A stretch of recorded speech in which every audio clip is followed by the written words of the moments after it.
भेदभाव हमारे बच्चों से उनका कोई तालमेल नहीं। सुनिए जी, ये जेठानी जी के दोनों बच्चों को किसी सरकारी स्कूल में डाल दीजिए। हमारे बच्चों के साथ उनका कोई तालमेल नहीं है, समझ रहे हैं ना आप? रत्ना ने अपने पति से गुस्से में कहा। उधर गलियारे से गुजरती सुनंदा जी ने ये सब सुन लिया और कमरे में जाकर पति की तस्वीर देख आंसू बहाते हुए बोले, आपको तो बड़ा नाज था ना अपने दोनों बेटों पर। हमेशा कहते रहते थे, देखना ये दोनों हमारा नाम रोशन करेंगे। वो नाम क्या रोशन करेंगे, आप ही मझधार में छोड़ गए और हमें देवर जी के आश्रय में रहने आना पड़ा। आज छोटे हमारे बच्चों को किसी दूसरे स्कूल में नाम लिखवाने कह रही है। अब क्या होगा जी, कहकर वो फपक पड़े। देवर बीवी की हर दिन की तकरार सुन भाभी से बोले, भाभी ये दोनों बच्चे पढ़ने में बहुत होशियार हैं, इन्हें अच्छे स्कूल में डाल देता हूँ ताकि अच्छी पढ़ाई हो सके। आप क्या कहती हैं? अब तो हर फैसला आपको ही लेना है देवर जी। भैया रहते तो मुझे ये सब सोचने नहीं पड़ता। बस उस स्कूल में ही डालिएगा जहाँ पेंशन के पैसों से ज़्यादा न लगे।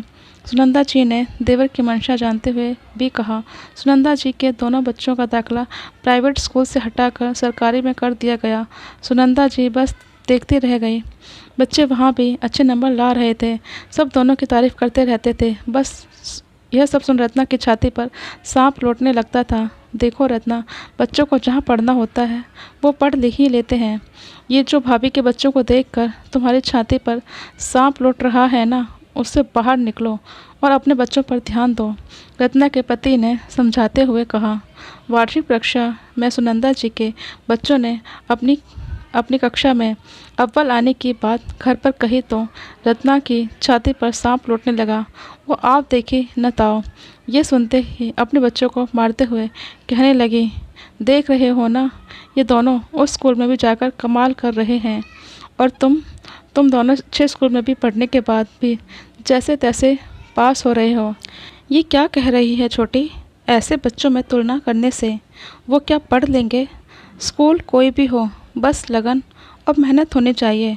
काश तुम बच्चों में ये भेदभाव ना कर सबको साथ पढ़ने देते तो आज तुम्हें यह सब कहने की ज़रूरत ही ना पड़ती। सुनंदा जी बच्चों को बचाते हुए बोली, हम भी अब पढ़ेंगे बड़ी मम्मी, भैया की तरह, बस हमें माँ की मार से बचा लो। रत्ना के बच्चे सुनंदा जी से चिपटे हुए बोले।